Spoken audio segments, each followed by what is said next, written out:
Thank you for delivering the welcome address, sir.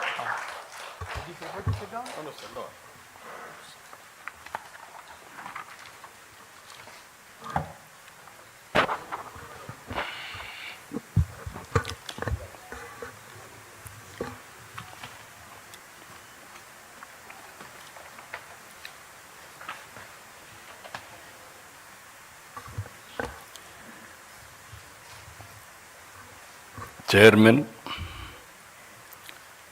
Prime Minister's Museum and Library, respected Sri Nupendra Mishra ji, Director, Prime Minister's Museum and Library, Sri Ashwini Lohan ji, and also respected N.V. Subhash, eldest grandson of P.V. Narasimha Rao, now BJP spokesperson of Telangana, distinguished guests, ladies and gentlemen, good evening, all of you. We have gathered here today to reflect on the life and legacy of one of the greatest sons of Bharat Mata and also Bharat Ratna, our Prime Minister, former Prime Minister P.V. Narasimha Rao garu. P.V. Narasimha Rao garu, I had a very good equation because we were all one state, from Telugu state at that time. I had a very good equation with him. I know him very well. He was a great statesman and also visionary. The Telugu community is proud of him. He was a true Telugu Bidda who reshaped the destiny of our great nation. Born in a humble family, that too farming family, he showed brilliance from a young age. He was a student leader, a freedom fighter, a scholar fluent in 17 languages. Now we are all talking, why should we learn Hindi? Not only he learned Hindi, he has learned 17 languages. That is how he has become a great man. I am very happy. Today I witnessed one of the best, our museum. I really appreciate management committee. Now if you come here, who is who has brought what public policy, how it is reflecting on our lives, and also how it is going to reflect for future of all of us. If you go back again, his political journey, P.V. Narasimha Rao is a shining example of balanced and thoughtful leadership. He served the country in many important roles as a member of parliament, Chief Minister of Andhra Pradesh, as Union Minister for External Affairs, Defence, Home, and of course finally Prime Minister of India. Very few leaders have had such vast experience, who is aware of social, political and economic challenges country is facing. If you see here, post-independence India, I am dividing two parts. One is from freedom to economic reforms. From economic reforms to now, post and pre-independent economic reforms. In the pre-economic reform era, before 1991, India followed a socialist economic model. Economy saw heavy regulations, restrictions known as license Raj. Foreign investments was limited and business faced a lot of hurdles. The economy grew very slowly averaging at around 3 to 4%. These are all history. By 1991, India was facing major economic crisis. By mid-1991, our foreign exchange reserves hit an all-time low, just sufficient for few weeks to import diesel and petrol. We are forced to pledge our sovereign gold. It was time to bring in bold reforms and usher in a forward-looking public policy. Always I consider public policy is a deadly combination.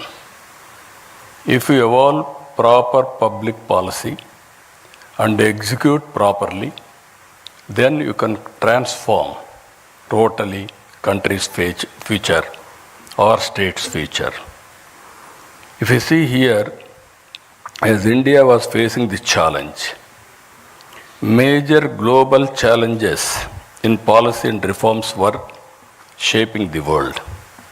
In 1978, Deng Xiaoping, just now, Chairman has introduced P.V. Narasimha Rao, was Deng Xiaoping of India. His philosophy, economic philosophy in China, which is summarized by the famous saying, always I used to quote this quotation, it should not matter if a cat is black or white. If it catches mice, it is a good cat. We are calculating if it is black, then it is even sometimes we will go back sentiments. So that is how he made summarized. And also China had launched economic reforms and the impact of the same was seen globally now. During 1891, Mikhail Gorbachev introduced major politico-socio-economic reforms under the umbrella of perestroika and glasnost. Two big countries, two different type of reforms. These two public policies took two countries in different directions. If you see today, China and also erstwhile Russia, it is in this context that P.V. Narasimha Rao became the Prime Minister in India in June 1991. He recognized that the crisis was an opportunity and realized that India needed bold economic reforms. He went ahead and launched the economic reforms, launched the historic economic reforms, that is in 1991. He has changed the future of India. We are all here today. We are enjoying the benefits of his economic reforms, the fruits of his reforms, either education or so many things if you can go through now. Previously, that is pre-economic reforms and post-economic reforms, there is a vast difference. According to me, is a game changer. One, China, Deng Xiaoping was respected in that angle. India's Deng Xiaoping, P.V. Narasimha Rao, nobody can forget his contribution for the nation.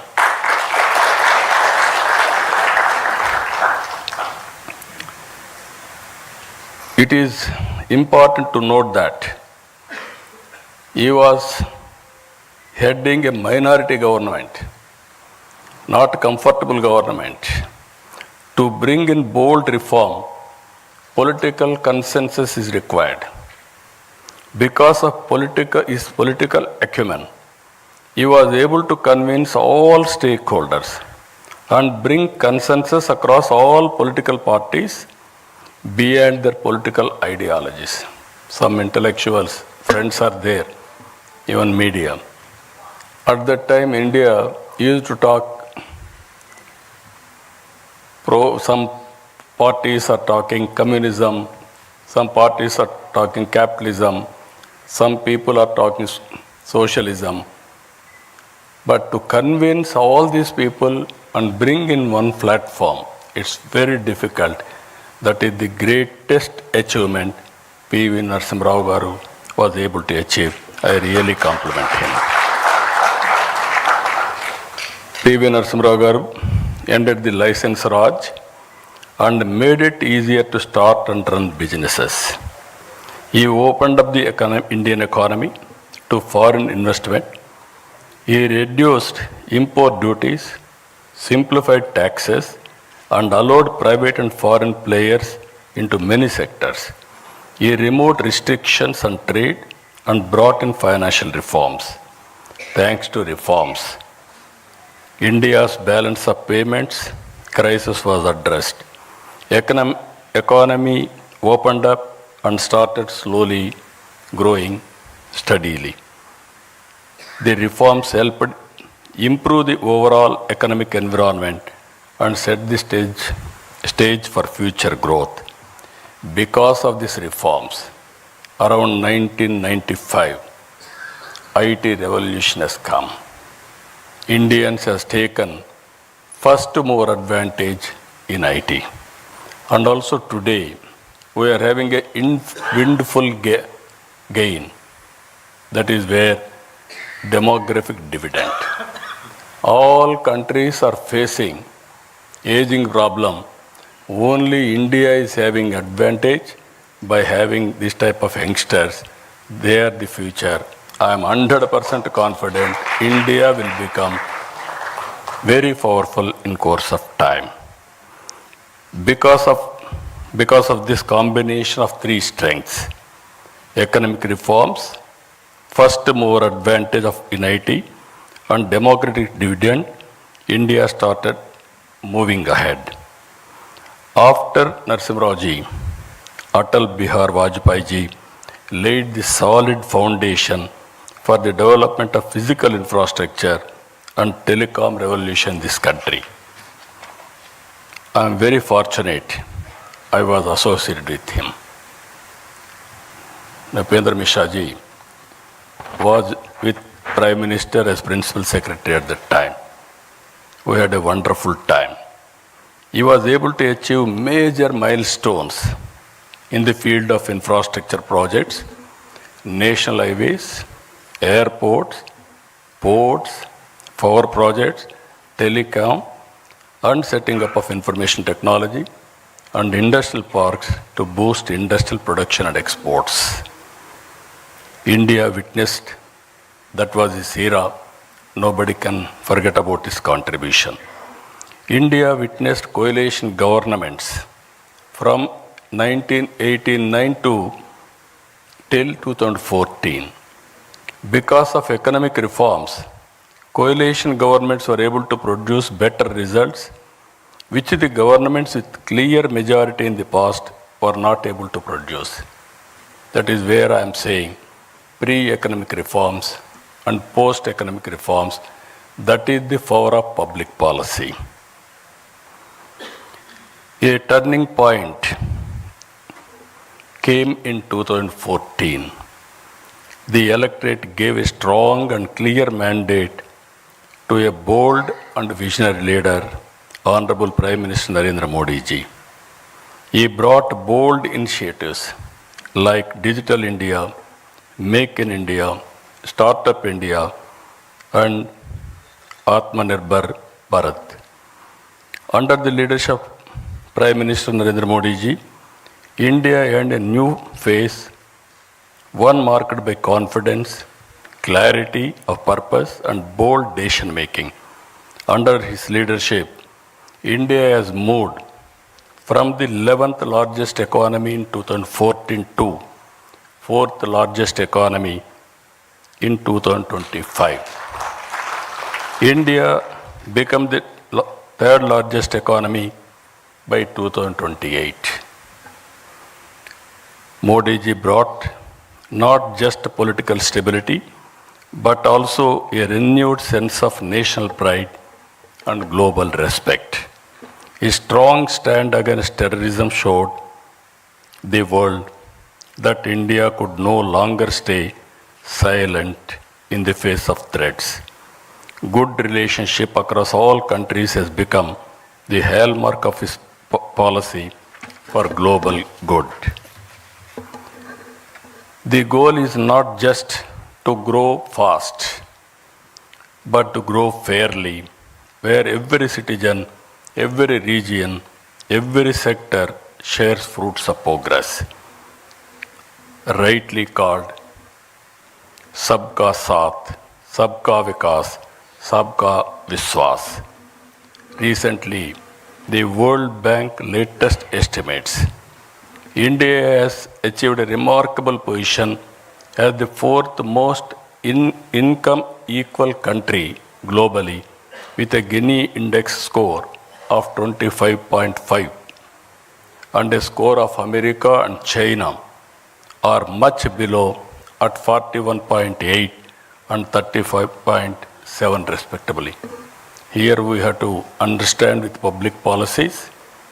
Public policy is meant for people, not to make more and more rich. Wealth has to be created.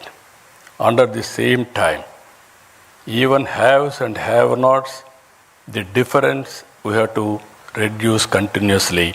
That is the best policy Narendra Modi ji has brought. I really compliment him. Better than America, better than China, that is India has achieved for the last 11 years. Over 17.1 crore Indians have been lifted out of extreme poverty in the last decade, a testament to the success of Narendra Modi ji. Modi ji has translated the hopes of a young nation into action through initiatives in infrastructure, digital transformation, welfare, and international diplomacy. For a good public policy to achieve its maximum impact, it is important to have a stable government and a visionary leader. Today, our country is fortunate to have a right leader at the right time, at right place. Everybody should recognize it. Sri Narendra Modi ji is taking India to global heights with confidence and clarity. He has given us the vision, Vikasit Bharat 2047. In the year, all of us will go to history. In the year 1978, when China started economic reforms, if you compare India and China, 140 billion US dollars economy, both are same. And if you go to America at that time, you see America, $2.3 trillion US economy. From then, if you compare both China and India, one stage, America 15 times higher than these two countries. Today, if you see US, China and Indian economy, 30.5 trillion America, 19.2 trillion China, 4.2 trillion India. The US economy, which was 15 times bigger than China in 1978, is only 1.5 times bigger now. They are catching. The US economy, which was 15 times bigger than India, is now 7 times. We are behind. If you see here, India has consistently demonstrated their excellence on the global stage, earning recognition for the talent, technical expertise, and innovative thinking, whether in space technology or healthcare or entrepreneurship. Indian professionals have shown that they can compete and lead the highest levels globally. You are seeing recently around 20 who are all best people, wealthiest people in the global community, who are all migrated, 2 are from India. And also 125 global rich people, around 12 are from India. Our people globally are doing extremely well. I don't have any doubt about it. That is their performance today. The world will look to India and Indians for delivering solutions that drive progress and transformation across industries worldwide.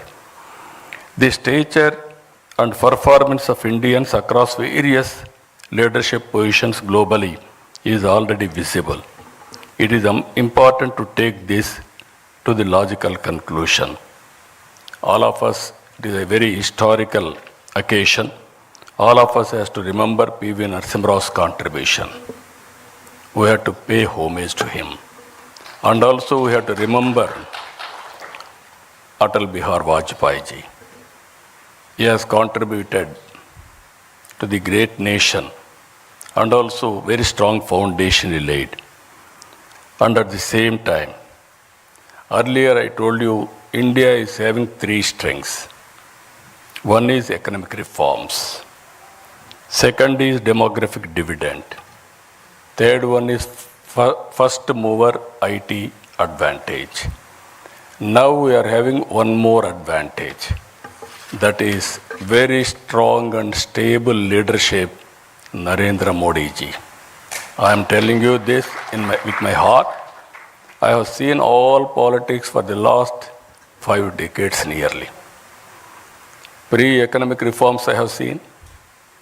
Post-economic reforms I have seen. I have worked with different prime ministers very closely. And I supported prime ministers. And I was a coalition partner also.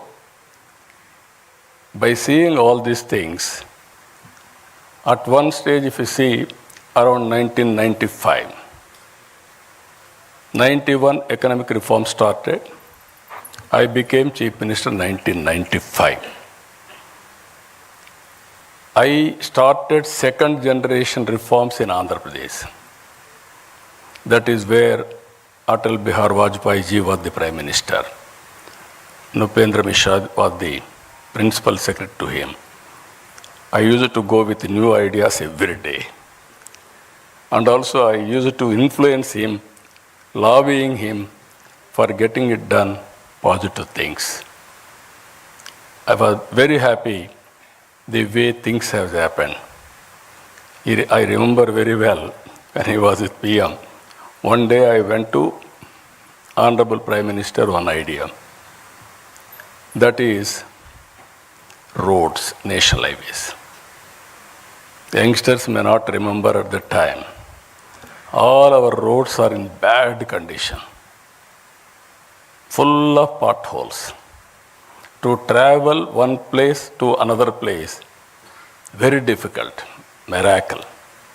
Then I asked him, we have to change this policy. I went to Malaysia, small country, 2 crore population. They had 8-lane road, east and west coast corridor, one of the best road. I traveled 200 kilometers that road. Then I came and asked him, he constituted a committee. We gave a recommendation. First proof of concept we have done in Andhra Pradesh, that is Nellore to Chennai. Now golden quadrilateral road. And also every road if you see now, we are not inferior to anybody in the world. Much, much better roads we are having. That is the achievement we are able to do. Second one, I had a bitter experience at that time. Telecommunication. Now, fortunately, you are all having cell phones. So you didn't remember olden days. We had only 2 companies. One company, BSNL, domestic calls.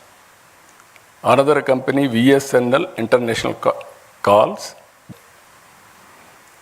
If you wanted to call, we have to register a call through manual exchange. You will write down. At that time, there are different calls. Ordinary call, emergency call, lightning call. Lightning call used to come once in a week or 10 days. That is what you call lightning call. If operator wanted to connect anywhere, he can connect within no time. Then I went to Honorable Prime Minister at that time. I requested him, China is moving very fast. Why can't you move? Then he asked us to constitute a committee. 2 members, myself and Honorable Finance Minister, both of us gave a report. That is how deregulation has come. Today, every ordinary man, wherever he is having a cell phone. Now, jokingly, I am telling today, with all meetings also, people heckled me at that time. Cell phone can give food. They sometimes political attack also. Even Shekhar Gupta is there from the beginning. He was witnessing me. But today, wife can live without husband. Husband can live without wife. But both of them are unable to live without phone, cell phone. Cell phone has become a biggest instrument wherever you are, whatever you want to do. Only cell phone is enough to complete your transactions, identity, business, or you wanted to. Nowadays, so many things. This is where I am saying. When I started high-tech city with IT, that was during Vajpayee period. That was in Hyderabad. Now I am going Quantum Valley with artificial intelligence in Amaravati. This is the first of its kind in India now. Now, why I am telling all of you, economic reforms has opened up.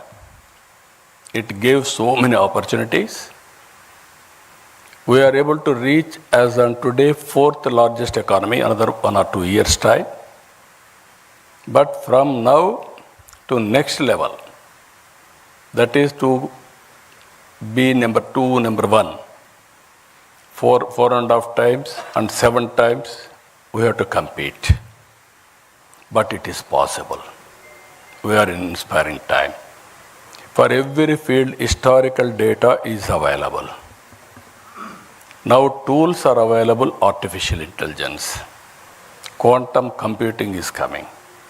Knowledge is available now. Global knowledge is available. Now real time data is available. Drone is available. You can get very cost effective data.